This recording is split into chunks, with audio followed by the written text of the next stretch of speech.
स्वतंत्र करा लेगा। Hallelujah, hallelujah. कितने लोग जानते हैं कि यीशु ने कहा, ये मेरी नई वाचा का लहू है? कितने लोग जानते हैं?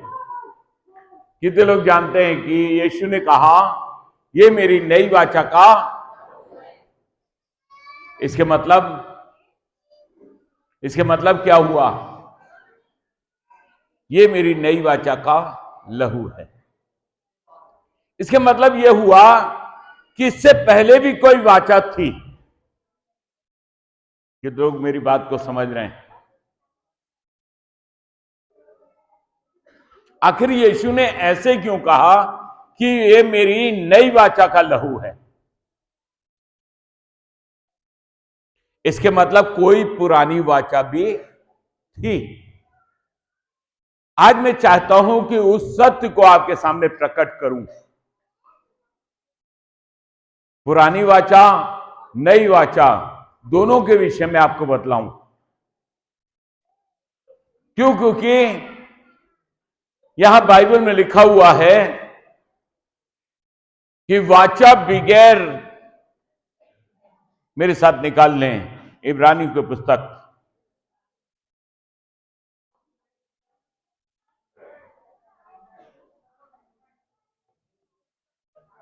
उसका 9 अध्याय।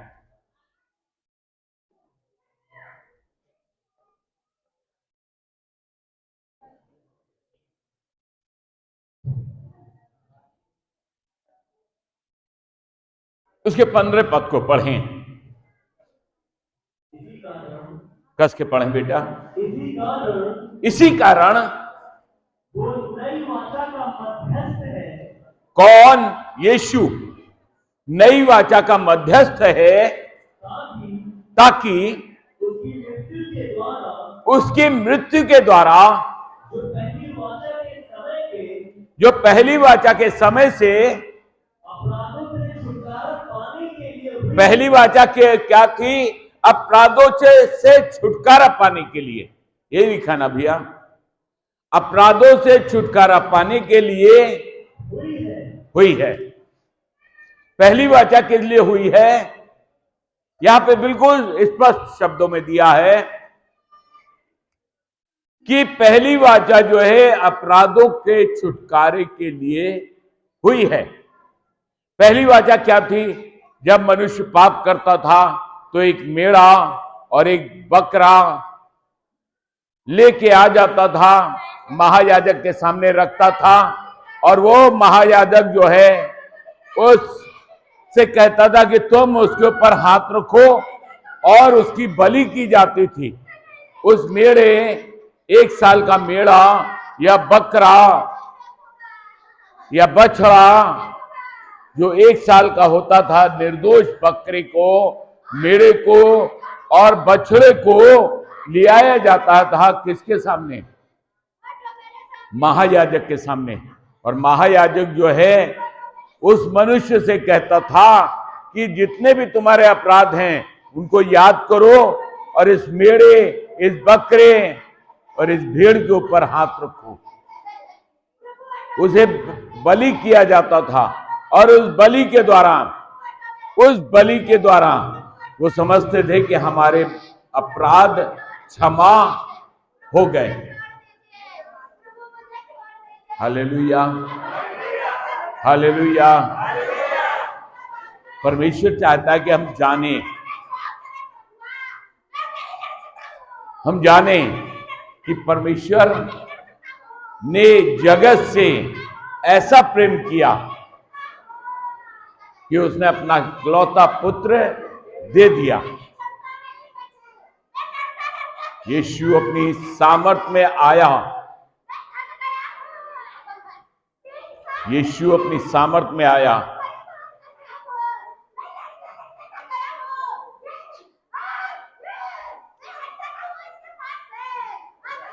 मेम साहब, इन्हें उठा के बाहर ले जाओ, यहां डिस्टरबेंस हो रहा है, विधान हो रहा है। निकाल दीजिए इन्हें बाहर। हालेलुया। जो वचन में विधान करने का चेष्टा कर रहा है उस शैतान को यहां से निकाल देना ही बेहतर है। हालेलुया। जोर तरीके से ताली बजाए परमेश्वर के लिए। जब कंटिन्यूएशन टूट जाता है तो वचन का सार भी शायद पहुंच नहीं पाएगा अब तक। Hallelujah, hallelujah. यहां पे फिर से पढ़े बेटा। इसी कारण वो नई वाचा का मध्यस्थ है। वो क्या है? नई वाचा का मध्यस्थ है, ताकि उसकी मृत्यु के द्वारा उसकी मृत्यु के द्वारा जो पहली वाचा के समय के जो पहली वाचा के समय से अपराधों से छुटकारा पाने के लिए पहली वाचा क्या थी? अपराधों से क्षमा प्राप्त करने के लिए। आज भी मोहम्मदन लोग जो हैं साल में एक बार बकरा ईद मनाते हैं। क्यों मनाते हैं? वो अपराधों से क्षमा पाना चाहते हैं। पहले जैसे महायाजक के पास में अपराधों के लिए लोग मेढ़ा, बछड़ा, 1 साल का बछड़ा या मेढ़ा या बकरी लेके आते थे और महायाजक कहता था कि उसे उसके ऊपर हाथ रखो, और वो जब हाथ रखते थे तो उसे बलि किया जाता था और उसके लहू के द्वारा वो कहते थे कि हमारे अपराध क्षमा हो गए हैं। लेकिन यीशु के बारे में लिखा हुआ है, यीशु ने कहा ये मेरे नई वाचा का लहू है। क्यों कहा? क्योंकि यीशु केवल आपके अपराधों से छुड़ाने के लिए नहीं आए। यीशु आए ताकि हमें उद्धार दे सकें। जो पहले पढ़ा गया उसमें कहीं उद्धार का शब्द नहीं है। केवल अपराधों की क्षमा के लिए एक विधि थी, एक वाचा थी कि एक मेढ़ा या एक बछड़ा या एक बकरा लेके आओ और उससे तुम्हारे अपराधों की क्षमा हो सके। वो भी महायाजक को अधिकार था कि वो आपके लिए प्रार्थना करे, और साल में, वर्ष में एक बार ऐसा हुआ करता था कि महायाजक के पास लोग बछड़ा या मेढ़ा या बकरा लेके आते थे और उसे बलि किया जाता था, और वो समझते थे कि हमारे अपराध क्षमा हो गए। आज भी वर्ष में एक बार कुछ लोग जो हैं वही कार्यक्रम कर रहे हैं और उन्होंने उसे बकरा ईद का नाम दे दिया है। लेकिन हमें क्या अपराधों से क्षमा मिल जाए और हम फिर अपराध करें, फिर साल भर के बाद जाएं, फिर मेढ़ा लाएं, फिर बकरा लाएं और फिर उसको बलि करें, फिर साल भर पाप करें? नहीं। प्रभु यीशु इसलिए नहीं आया। वो आया मध्यस्थ बन के। क्या लिखा है बेटा शुरू में? वो मध्यस्थ बना। नई वाचा का मध्यस्थ। हाँ, यहीं ठहर जाएंगे। नई वाचा का मध्यस्थ बन के आया। कौन? यीशु। ये तो लोगों को बात समझ में आ रही है। पहले तो अपने लिए प्रार्थना करें कि परमेश्वर आज जो वचन बोला जा रहा है वो मेरी समझ में आए।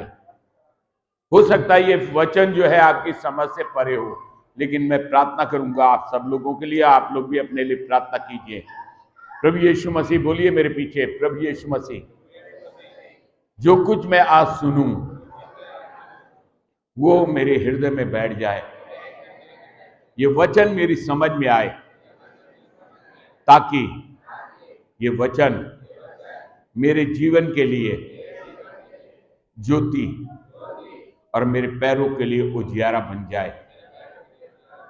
यीशु के नाम से आमीन। हालेलुया। यीशु क्यों आया? यीशु मध्यस्थ बन के आया। किसके? हमारे और परम पिता के बीच में। जो हमने अपराध किए हैं, केवल अपराधों से छुटकारा नहीं चाहिए कि महायाजक ने कहा तुमने मेढ़ा चढ़ा दिया, तुमने बकरा चढ़ा दिया, तुमने भेड़ चढ़ा दिया तो तुम्हारे अपराध क्षमा हो गए। जी नहीं, अपराध क्षमा नहीं होने हैं। यीशु ने कहा ये मेरी नई वाचा का लहू है। वो मध्यस्थ बन गया है। वो मध्यस्थ बन गया किस चीज में? हमारे और आपके बीच में, परमेश्वर के बीच में, परमेश्वर के हमारे और परमेश्वर के बीच में मध्यस्थ बन गया, ताकि हम न केवल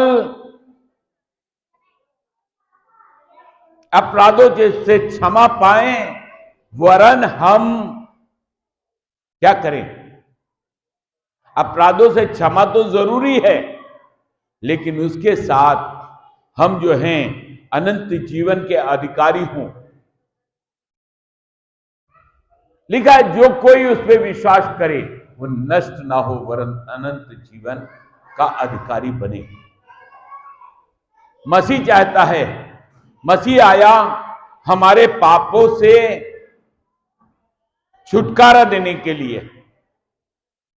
उद्धार करता, तुम्हारे लिए एक उद्धार करता जन्म लिया है। यीशु केवल अपराधों को क्षमा करने के लिए नहीं आया। बात को समझिए, पहले हम अपराधों की क्षमा के लिए, अपराधों की क्षमा के लिए आते थे परमेश्वर के निकट, लेकिन अब हमें यीशु के पास आना है अपना उद्धारकर्ता के लिए। यीशु ने जो लहू बहाया वो हमारे अपराधों के क्षमा भी है, प्लस हमारा उद्धार करने के लिए, ताकि हम अनंत जीवन में प्रवेश करें। मैं करेक्ट? कितने लोगों को बात समझ में आई? यीशु आया नई वाचा लेके। उसने बोला ये मेरी नई वाचा का लहू। नई वाचा क्या है? पुरानी वाचा केवल अपराधों की क्षमा के लिए थी, नई वाचा अनंत जीवन के लिए है और उद्धार के लिए है। पहले उद्धार का शब्द कहीं सुना ही नहीं पड़ता था। इस ब्रह्मांड में किसी ने यह नहीं कहा कि तुम मेरे पास आओ मैं तुम्हें उद्धार दूंगा, या जो कोई विश्वास करेगा उसका उद्धार होगा। कोई ऐसी वाचा नहीं थी। यीशु आया एक नई वाचा लेके। क्या लिखा हुआ है बेटा? और नई वाचा का मध्यस्थ है। वो नई वाचा का मध्यस्थ है। आगे पढ़ें। ताकि उसकी मृत्यु के द्वारा जो पहली वाचा के समय से अपराधों के छुटकारा पाने के लिए हुई थी, बुलाए हुए लोग प्रतिज्ञा के अनुसार अनंत मिरास को प्राप्त करें। क्या प्राप्त करने के लिए हम लोग आए हैं? आज हम अनंत मिरास को प्राप्त करने के लिए आए हैं। यीशु किस लिए आया? ताकि आपको अपनी मृत्यु के द्वारा अनंत मिरास को दे।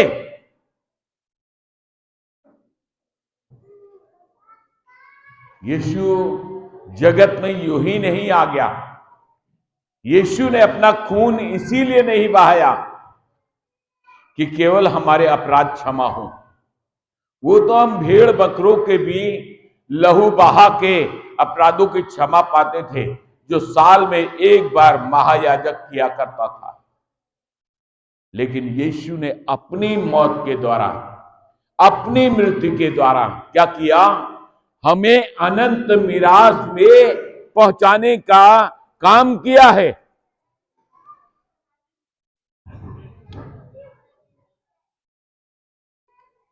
अनंत जीवन का कहने लग गया। एक मनुष्य उसके पास आया, कहने लग गया कि मैं अनंत जीवन पाने के लिए क्या करूं?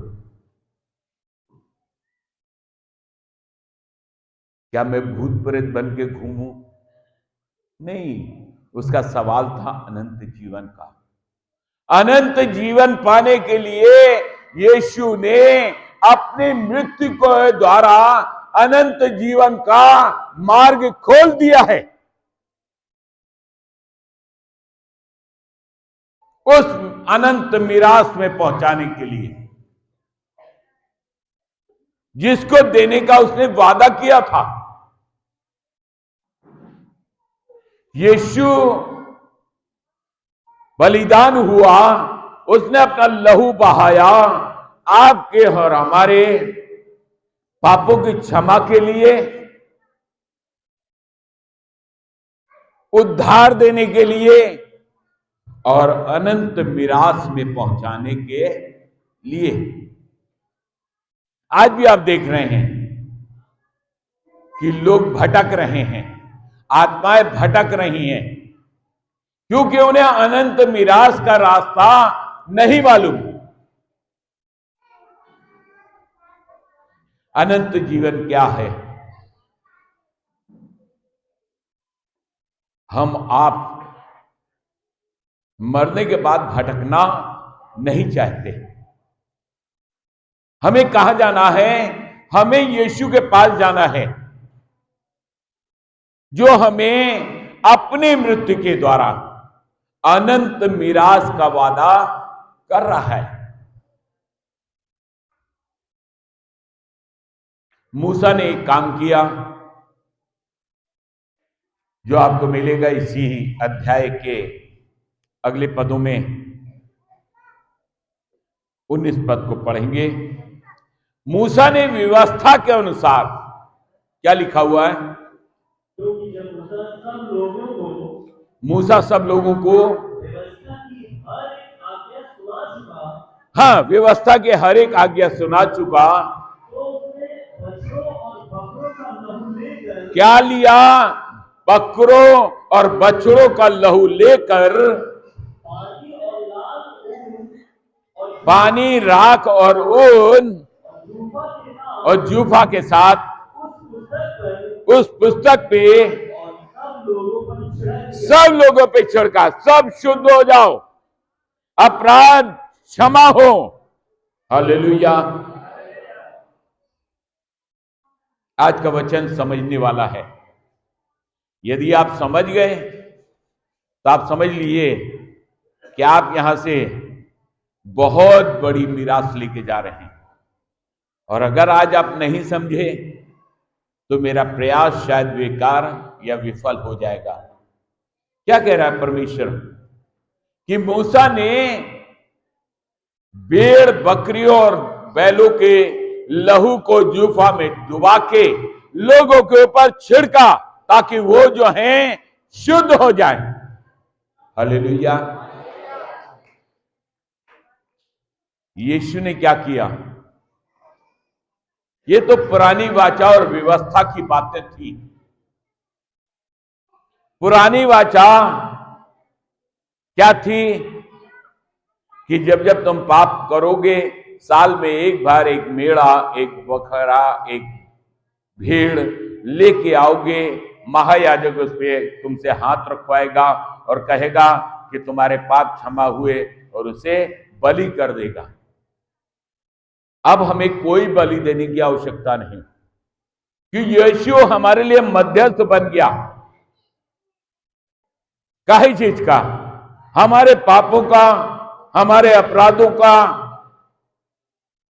केवल क्षमा का रास्ता नहीं है यीशु। यीशु जो है मध्यस्थ है उस अनंत मिरास में ले जाने के लिए। लिखा, जो कोई उसमें विश्वास करेगा वो नाश नहीं होगा परंतु अनंत जीवन पाएगा। आप जो हैं किस तलाश में हैं? हमारे पूर्वज जो हैं एक पैर पे खड़े रह के तपस्या करते रहे, कभी अनंत जीवन या उद्धार की बातें उनमें नहीं पाई गई। वो चाहते थे, क्या कर रहे हो? हम अनंत जीवन के लिए इतनी हत्याएं कर दो, इतने लोगों को घात कर दो, तो तुम कभी नहीं मरोगे।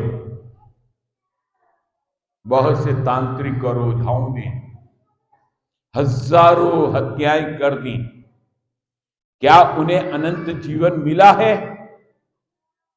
केवल इस सृष्टि और इस ब्रह्मांड के अंदर केवल यीशु एक ऐसा नाम है जो आपको अनंत जीवन दे सकता है, जो आपको जो है आपके पापों से क्षमा दे सकता है। उसने जब जब लोगों को चंगा किया, कहा देखो फिर पाप न करना। हमने क्या ढर्रा बना रखा है, हम आते हैं यहां, विश्वास जताते हैं और प्रभु भोज भी लेते हैं और उसके बाद घर में जाके गालियां बकते हैं, शराब पीते हैं, सिगरेट पीते हैं। क्या हमारे लिए ये मिरास है? क्या हो रहा है? हालेलुया। कस के बोलिए हालेलुया। क्या हमारे लिए वो मिरास है? जब तक मसीही जीवन क्या है? मसीही जीवन ये नहीं कि हमने पानी में 3 बार डुबकी लगा ली, हम सोचने लगे हम मसीही हो गए। जी नहीं, जब तक आपके काम नहीं बदलेंगे। यीशु ने क्या प्रचार किया? पहला प्रचार उसका था मन फिराओ कि स्वर्ग का राज निकट है। मन किस चीज से फिराना है? शराब से, व्यभिचार से, गाली गलौज से, हर एक कुछ बुरी बात से मन फिराना है। सिगरेट से, गुलमंजन, तंबाकू। यीशु ने आज्ञा दी है, जैसे मैं पवित्र हूं तुम भी पवित्र बनो। केवल बपतिस्मा लेना ही काफी नहीं है। और उसने हमारे लिए क्या किया? उसने हमारे लिए अपने प्राणों को दे दिया। एक रास्ता बना दिया, प्राणों को दिया ताकि हम उद्धार पा सकें, हम अनंत जीवन में प्रवेश कर सकें। मरने के बाद का जीवन किसी ने नहीं देखा कितने साल का है। हमें आवश्यकता है इस पृथ्वी पे रहते रहते हम अपने गुनाहों से प्रायश्चित करें। वो काम जो हम पहले कर रहे थे उन कामों को छोड़ दें।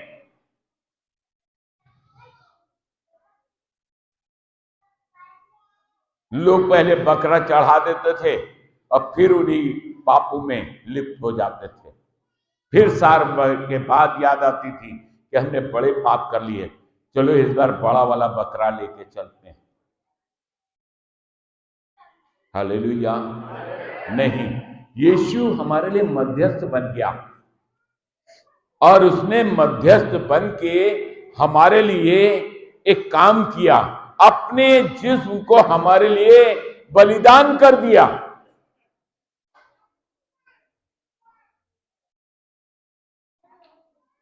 आज हम उसी की यादगारी करते हैं। यीशु हमारे लिए मरा। किसके लिए मरा?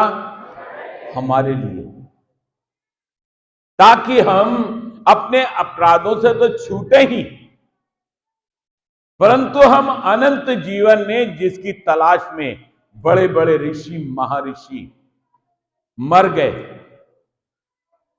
नहीं प्रवेश कर पाए, हमें वो रास्ता, यीशु ने कहा मार्ग, सत्य और जीवन मैं ही हूं, बिना मेरे द्वारा कोई पिता तक नहीं पहुंच सकता। हमारी यात्रा ये नहीं है कि हम आए हैं। आप कभी अपने विषय में सोचते नहीं हैं।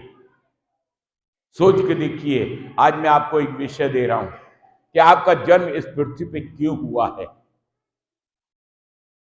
पृथ्वी पे आने का मकसद क्या है आपका?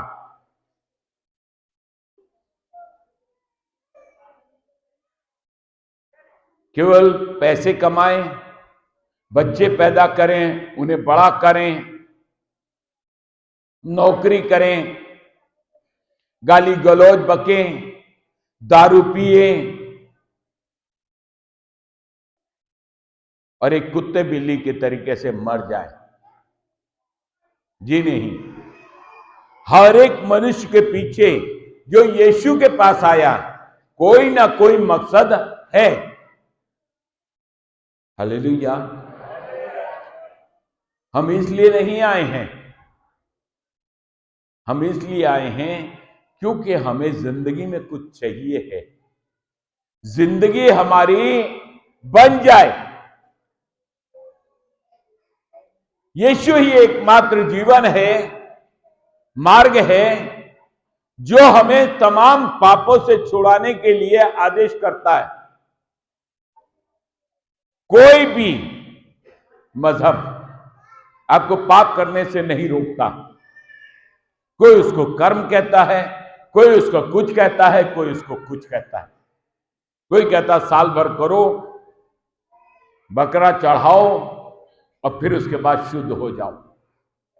जी नहीं, यीशु कहता है कि जिसने नया जन्म पा लिया, यानी कि बपतिस्मा ले लिया। यहां कितने लोग हैं जिन्होंने बपतिस्मा लिया है?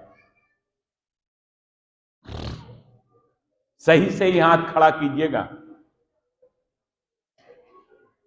क्या हम जांचिएगा, क्या हम उसकी आज्ञाओं को पूरा कर रहे हैं? क्या हम उसके खादिम के द्वारा बोली गई बातों को पूरा कर रहे हैं? उसके वचनों को पूरा कर रहे हैं? वो कहता है कि अपने सारे दशवांश भवन में ले आओ ताकि यहां पे किसी भी भली वस्तु की कमी ना हो। हम यहीं पे डिफॉल्टर हैं। इस भवन की आवश्यकता पूरी करने के लिए पहले भी मंदिर का कर लोग चुकाते थे। यहां पे 100 रुपया महीने का नहीं दे पा रहे हैं। वाई? हजारों रुपया तांत्रिक को दियाएंगे, डॉक्टरों को दियाएंगे, लेकिन अपना सदस्यता का पैसा यहां पे आएंगे करीब लेते तो प्रभु भोज बहुत लोग हैं, लेकिन जब पैसा गिना जाता है तो पता चलता कि आधे लोगों ने पैसा नहीं दिया। क्यों भाई? तुम उसकी आज्ञाओं को पूरा नहीं कर रहे हो, तुम उससे चाह रहे हो कि वो अनंत जीवन तुम्हें दे। वाई? तुम मेरी आज्ञाओं को मानो,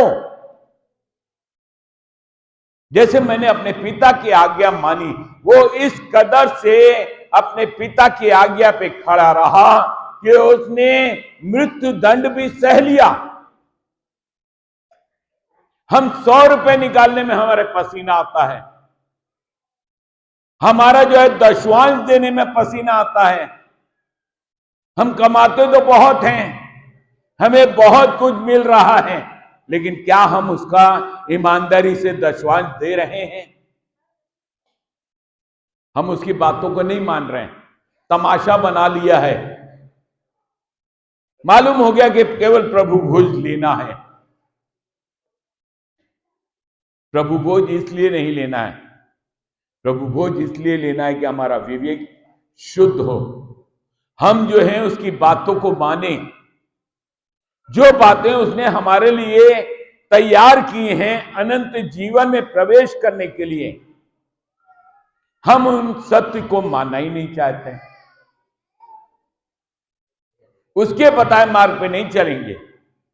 अभी कोई कहे कि फलनवा तांत्रिक जो है बड़ा अच्छा है, चले जाओ, 10,000 रुपया लेता है, हम 10 के 20,000 दे आएंगे। फलनवा डॉक्टर बड़ा अच्छा है, तो 10,000 केवल वहां अस्पताल में एंट्री के लिए दिए आएंगे। लेकिन परमेश्वर बड़े बड़े काम कर देगा, उसके बाद भी हमारा हाथ सिकोड़ता चला जाता है। वाई? क्या परमेश्वर हमारा बेवकूफ है क्या आप अपने परमेश्वर को बेवकूफ समझते हो? क्या आपने परमेश्वर को हल्के में ले लिया है? जी नहीं। हम जब किसी को, सामने वाले को इज्जत नहीं देंगे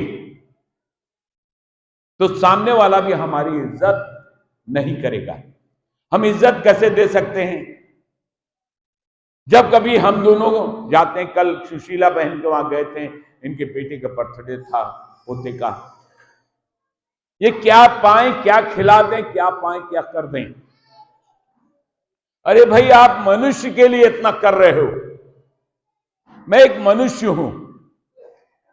क्या परमेश्वर के प्रति आपका कर्तव्य नहीं बनता? जो आपको लाखों रुपया, इस बहन के कैंसर था, मैं धन्यवाद करता हूं परमेश्वर का कि इस बहन ने अपना जीवन दे दिया। घड़ी में 11 बजते हैं, ये 2 बहनें आके इस धाम की पूरी सफाई कर देती। जो कुछ इनसे बन पड़ता है, इनकी कोई आमदनी नहीं है, लेकिन फिर भी जो बन पड़ता वो देती हैं। क्या करना हमें? परमेश्वर को बेवकूफ समझना है या परमेश्वर की आज्ञाओं को मानना है? यदि तुम मेरी सारी आज्ञाएं मानोगे, व्यवस्था विवरण 28 में क्या लिखा हुआ है बेटा? पहले पद को पढ़ दे। यदि तुम अपने परमेश्वर यहोवा की सब आज्ञाएं किसकी? अपने परमेश्वर यहोवा की सब आज्ञाओं को जो मैं आज सुनाता हूं, मैं हर संडे सुनाता हूं, लेकिन आपके कान पे जू नहीं रेंगती। आप समझे भैया जी तो पागल हैं, भैया जी की आदत है कि भैया जी बोलते हैं कि अपना दशवांश दो, अपना जो है सदस्यता दो, अपना सब कुछ करो, परमेश्वर के मार्ग पे चलो।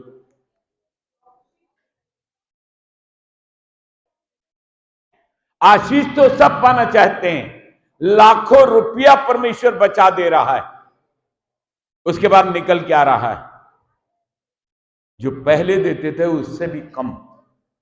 क्यों भाई? परमेश्वर ने आपके साथ अच्छा काम किया, आप इससे अच्छा चढ़ावा चढ़ाओ। परमेश्वर ने आपके साथ बुराई नहीं की है, आपको बचा लिया है। डॉक्टरों का लाखों रुपया देने के बावजूद ना देना पड़े, इसलिए परमेश्वर ने आपको स्वस्थ किया है। आप वहां लाखों रुपया दे सकते हो, यहां पे परमेश्वर के धाम में कुछ भी देने में आपको कष्ट हो रहा है। क्या लिखा है बेटा? सब आज्ञाएं जो मैं आज तुम्हें सुनाता हूं, चौकसी से, कैसे? चौकसी से पूरी करने को, हाँ, उसकी सुने, वो तुम्हें पृथ्वी की सब जातियों में श्रेष्ठ करेगा। कब? जब हम अपना सबसे अधिक प्रिय चीज उसको अर्पण करेंगे। मैं एक कथा सुनाता हूं आपको। एक बार एक मनुष्य था, उसके पास बहुत पैसा था। वो एक दिन पैसे से ऊब गया और कहने लग गया कि मैं, एक साधु रहता है जंगल में, उसको जो है ये पैसा दे दूंगा।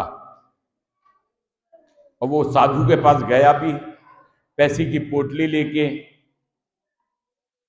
और कहने लग गया, महाराज हमें जो है शांति चाहिए, हमें जो है सुकून चाहिए, ये पैसा मेरे को बड़ा अशांत करता है, महाराज आप इसे रख लीजिए। महाराज ने पहले तो बड़ा मना किया कि नहीं नहीं मैं नहीं रखूंगा। फिर महाराज को एक जो है युक्ति सूझी। वो आदमी बात कर ही रहा था कि महाराज ने उसके हाथ से पोटली खींची और भागने लग गए। और वो आदमी पीछे पीछे भागने लगा। क्या करने आया था? उस पैसे से छुटकारा पाने आया था।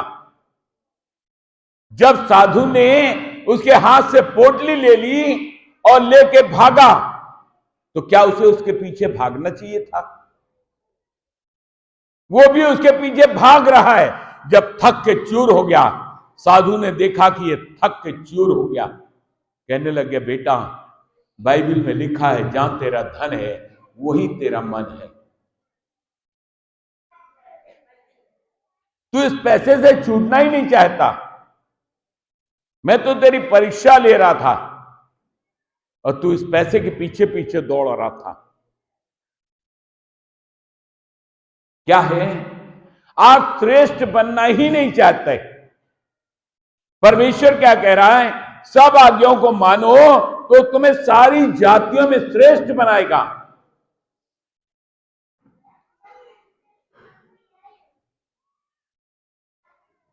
अब्राहम की बात करते हैं। आइए थोड़ी देर अब्राहम के पास चलते हैं। अब्राहम जब जीत के आ रहा था तो वो मलकीसदेक नामक एक सेवक के पास पहुंचा और जो कुछ उसने जीता था, हीरे, मोती, चांदी, सोना, जो कुछ उसने जीता था, मैं आपको बतलाता हूं बेटा, रेफरेंस।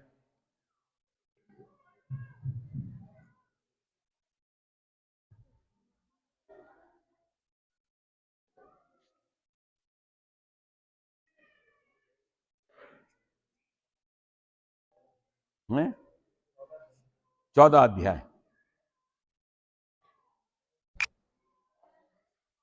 मलकीसदेक के पास पहुंचा और उसने क्या काम किया? जो कुछ उसे मिला था उसका दशवांश मलकीसदेक को दे दिया, जो बहुत ज्यादा था। मलकीसदेक ने कहा, इसमें से कुछ रख ले। उसने कहा क्या? कि मैं इसमें से जूते का एक फीता भी नहीं लूंगा, कि कहीं तू ये ना समझे कि इस दशवांश में से लेने के कारण अब्राहम धनी हो गया। मैं जानता हूं मेरे परमेश्वर देने वाला है। अरे आज मैं जो कुछ भी दे रहा हूं, इसका 1000 गुना परमेश्वर देने के लिए तैयार है।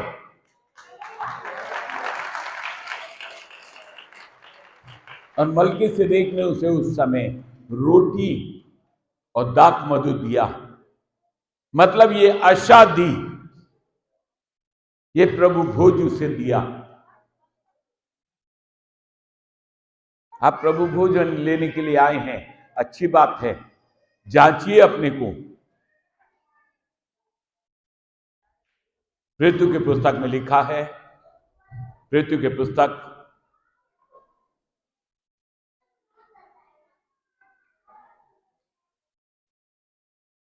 उसका 11 अध्याय,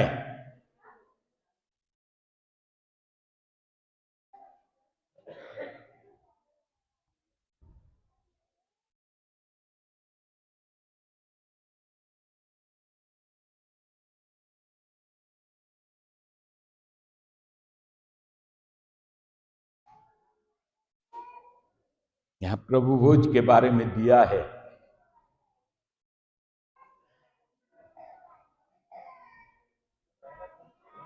पहला कुरिन्थियों 11 अध्याय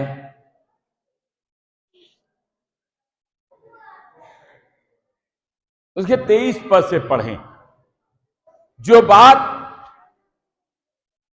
क्योंकि ये बात मुझे प्रभु से पहुंची, ये बात मुझे किससे पहुंची है? प्रभु से पहुंची। पौलुस रसूल कह रहे हैं, जो बात मुझे परमेश्वर से पहुंची और मैंने तुम्हें भी पहुंचा दी। तुम्हें भी पहुंचा दी। मेरा काम, I am mediator, I am not God, not कुछ भी नहीं हूं। मैं एक सेवक हूं। जो मेरे को ऊपर से मिलेगा वो मैं आपके अंदर बांट दूंगा। ग्रहण करो तो अच्छी बात, ना ग्रहण करो तो आपका भाग्य। मैं आपका भाग्य संवारने नहीं जा रहा हूं, क्योंकि भाग्य संवारना तो भगवान का काम है। भाग्य संवारेगा परमेश्वर। जो बात मुझे परमेश्वर से पहुंची और मैंने तुम्हें भी पहुंचा दी। तुम्हें भी पहुंचा दी। प्रभु यीशु ने जिस रात को पकड़वाया गया, प्रभु यीशु ने जिस रात को पकड़वाया गया, क्या लिया? सब बोलो रोटी ली। सब बोलो रोटी ली। अपने बगल वाले को बोलो रोटी ली। जिस रात को पकड़वाया गया उसने रोटी ली और धन्यवाद करके उन्हें दी। कहा ये मेरी देह है। देह का मतलब क्या होता है? शरीर। ये मेरा शरीर है जो तुम्हारे लिए मेरे स्मरण के लिए यही किया करो। हाँ, क्यों किया करो? यीशु हमारे लिए मर गया। उसने अपनी देह पे इतने कोड़े खाए, इतने कष्ट उठाए और ये आपके और हमारे गुनाहों के लिए मर गया। अनंत जीवन का रास्ता बनाने के लिए उसने अपनी जान दे दी।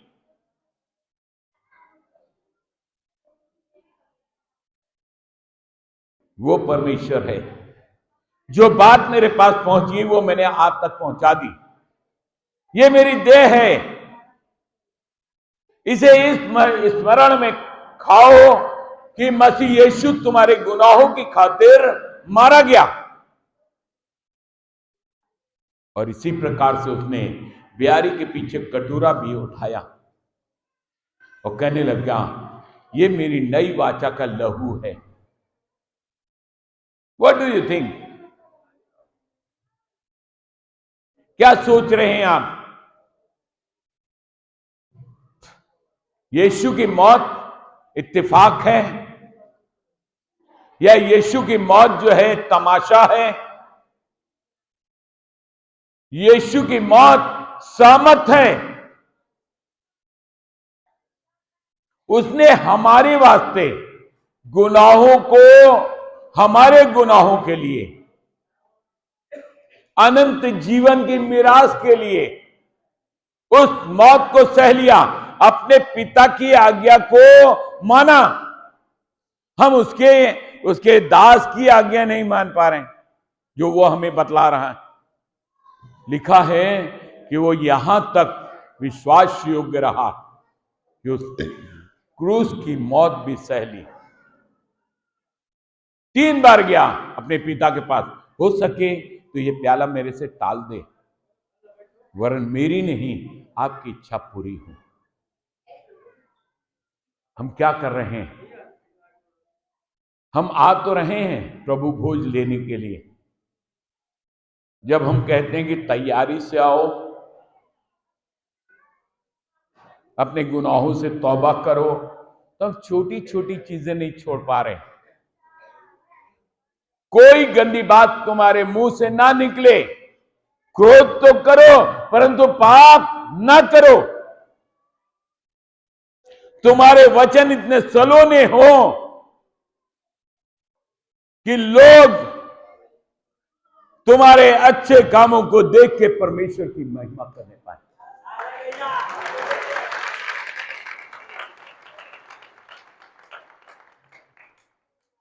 कहते क्या हैं? अरे हमारे पादरी साहब भी तो सिगरेट पीते हैं, हमारे पादरी साहब भी तो ये करते हैं। आपके पादरी साहब ऐसा कुछ भी नहीं करते, लेकिन फिर भी आप जो हैं सुनने के लिए राजी नहीं हैं। वाई? मेरा हाथ जोड़ के निवेदन है आज प्रभु भोज के दिन आप सबों से, यदि आप उसकी आज्ञाओं को नहीं मान सकते हैं और आपने जल्दबाजी में या किसी उसमें बपतिस्मा ले लिया है, तो जरूरी नहीं कि आप प्रभु भोज लें। मैं हाथ जोड़ के आज निवेदन कर रहा हूं आपसे, प्रभु भोज वही लोग लें जो उसकी आज्ञाओं को पूरा कर रहे हैं। यदि आप परमेश्वर के मंदिर का कर नहीं दे पा रहे हैं, 100 रुपये महीना, हजारों रुपया लुटा देते हैं, 100 रुपया जमा करने में आपके पसीना आ रहा है, तो आप जो हैं कृपया करके प्रभु भोज ना लें। यदि आप अपना दशवांश नहीं निकाल पा रहे हैं तो आप उसकी आज्ञा को पूरा नहीं कर रहे हैं। मत लीजिए, दिखावा मत कीजिए। ये दिखावा आपके साथ नहीं जाएगा। क्या जाएगा? सत्य जाएगा। मार्ग जाएगा और जीवन मिल जाएगा। यीशु ने कहा, मेरी देह खाने की चीज और मेरा लहू पीने की चीज, जो इसे खाते और पीते हैं उनमें जीवन है।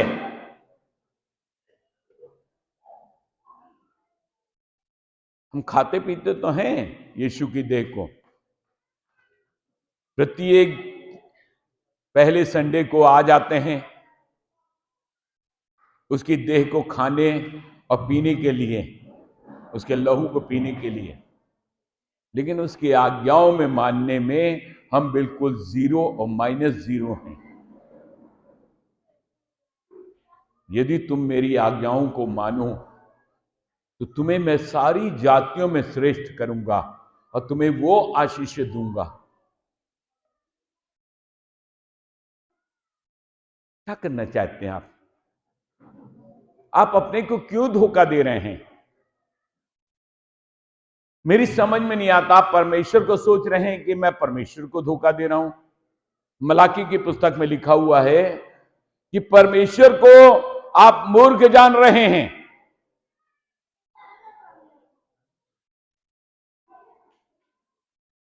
मलाकी की पुस्तक में लिखा है, पढ़ दे बेटा, मिल गया है। 3 अध्याय 8वां पद। क्या मनुष्य परमेश्वर को धोखा दे सकता है? हाँ, परमेश्वर पूछ रहा है, क्या मनुष्य परमेश्वर को धोखा दे सकता है? पर देखो, तुम उसको धोखा देते हो। बाइबल खुलम खुला कह रही है, तुम उसे धोखा देते हो। क्यों भाई? धोखा देने के लिए पूरा जहान पड़ा है, आखिर परमेश्वर ही क्यों ठहरा कि आप उसे धोखा दें?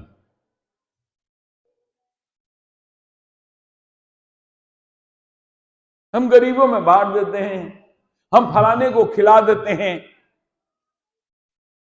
जी नहीं, उससे आपकी पूर्ति नहीं होगी। साफ साफ बोल रहा हूं। गरीब तो यीशु के पास भी थे। जब उसके चेले ये यहूदा इस्करियोती ने कहा, इसको बेच के 300 दीनार मिल सकती थी जो गरीबों में बांटी जा सकती थी। यीशु ने ये नहीं कहा कि हम उससे गलती हो गई। यीशु ने कहा, गरीब तो तुम्हारे साथ जिंदगी भर रहेंगे, पर मैं तुम्हारे साथ नहीं रहूंगा। किसे रखना जरूरी है, गरीबों को या यीशु को? किसको रखना जरूरी है? यदि हम यीशु को रखते हैं तो हम सब कुछ अपना यीशु को देंगे, ना कहीं हम इससे संतुष्ट हो जाएंगे, मैंने 10 गरीबों को खाना खिला दिया, मैंने फलनवे की शादी में हाथ लगा दिया। जी नहीं, ये सब यहीं धरा रह जाएगा, क्योंकि आप करेंगे उसके बाद बताएंगे लोगों को, तो आप मनुष्यों से प्रशंसा पा चुके हैं। आइए प्रार्थना करें अपने लिए, क्योंकि समय बहुत हो गया है। आइए प्रार्थना करें। अपनी आंखों को बंद कर लीजिए और घुटनों के बल बैठ जाइए और आज सच्चे मन से प्रार्थना कीजिए। और प्रार्थना क्या करेंगे? प्रार्थना मेरे पीछे जो मैं कर रहा हूं वही करेंगे। हे परमपिता परमेश्वर, हम अभी तक अंधकार में थे। हम सोच रहे थे कि परमेश्वर देखता नहीं, हम आपको धोखा दे रहे थे। लेकिन पिता, आज के वचन ने मेरी आंखें खोल दी हैं। मैं मनुष्यों को दिखाने के लिए नहीं, परंतु अपने आप के अंदर ईमानदारी पैदा करूंगा। मैं आपका 10वांश मंदिर का कर समय से दूंगा और आपकी सब आज्ञाओं को मानूंगा, ताकि मैं अनंत जीवन का अधिकारी हूं। मेरे पाप क्षमा किए जाएं, मेरा उद्धार हो जाए। यीशु के नाम से आमीन। प्रभु आपको आशीष दे। ये समय है कि हम लोग अपनी भेंट